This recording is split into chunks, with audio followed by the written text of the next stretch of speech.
2 से कटेगा, ना 4 से कटेगा, ना 6 से कटेगा, किसी से नहीं कटेगा। तो इसलिए 3 जो है वो आपकी हो गई अभाज्य संख्या। ठीक, इसी तरह से 5 भी ऐसी संख्या है जिसको अगर आप 2 से भाग करेंगे तो नहीं कटेगा, 3 से भाग करेंगे तो नहीं कटेगा, 4 से करेंगे तो नहीं कटेगा। ये कटेगा किससे? या तो ये कटेगा 1 से भाग दीजिए तो ये पूरा पूरा फिर से वही 5 ही आ जाएगा, तब कटेगा। या फिर इसको 5 से भाग दीजिए जो कि वो खुद है 5, 5 एकम 5। तो हमने यही बताया कि वो संख्या जो 1 से यानी कि 1 से कटी या फिर स्वयं से कटे, स्वयं कौन है? वो 5 है, तो या तो खुद से ही कटे। तो जो संख्या खुद से कटे, जो खुद से कटे या फिर 1 से कटे, वो संख्या अभाज्य संख्या कहलाती है। तो अब जैसे इसी तरह से आप और संख्या देख सकते हैं, जैसे 3 है, 5 है, 7 भी है। 7 भी ऐसी संख्या, ये है तो विषम संख्या भी, एक तो ये विषम संख्या भी है। किसी के दिमाग में आ रहा होगा कि ये तो विषम संख्या भी है, तो बिल्कुल अभाज्य संख्याएं विषम संख्या भी हो सकती हैं।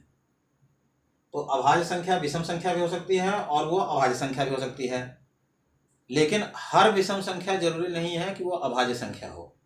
लेकिन सारी अभाज्य संख्याएं यानी कि सारी नॉन डिविजिबल नंबर्स जो हैं, जो ये प्राइम नंबर्स हैं, ये विषम संख्या होंगे। जो भी प्राइम नंबर्स हैं वो विषम संख्या हैं, लेकिन सारे प्राइम नंबर, सारे विषम संख्या हैं, जरूरी नहीं है कि प्राइम नंबर्स हों। देखिए जैसे 7 है, 7 भी या तो 1 से कटेगा या तो फिर 7 से कटेगा और किसी से नहीं कटेगा, तो ये भी प्राइम नंबर्स है यानी अभाज्य संख्या है। मगर अब जैसे हमने कहा 9, अब 9 को अगर आप लीजिए तो 9 है तो ये विषम संख्या है ना, 9 एक विषम संख्या है, 9 एक विषम संख्या है। लेकिन 9 जो है किससे कटता है? 3 3 जा 9, 3 की पहाड़ा 3 बार पढ़ेंगे तो 9 आ जाएगा, कट गया। तो ये हमारी शर्त को पूरा नहीं कर रहा। हमने कहा कि या तो वो सिर्फ 1 से कटे या फिर वो स्वयं से कटे। इसका मतलब या तो ये 1 से कटता या तो सिर्फ 9 से कटता, लेकिन ये हमारी शर्त को पूरा नहीं किया। ये क्या है? 3 से कट गया। अगर ये 3 से कट गया तो इसका मतलब ये अभाज्य संख्या नहीं है, इसमें तो भाज्य हो गया, भागफल आया।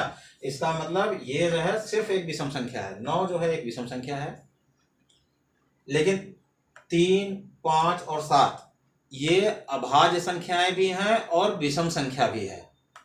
तो हमें समझ में आ रहा है कि आप लोगों को ये उम्मीद है कि आपको समझ में आया होगा कि विषम संख्या जो है जरूरी नहीं कि वो अभाज्य संख्या हो। सारी विषम संख्याएं अभाज्य नहीं होंगी, लेकिन चूंकि विषम संख्याओं से ही हमने अभाज्य संख्या निकाल के लाए हैं, इसलिए जितनी भी अभाज्य संख्याएं मिलेंगी वो सारी की सारी विषम संख्याएं हैं।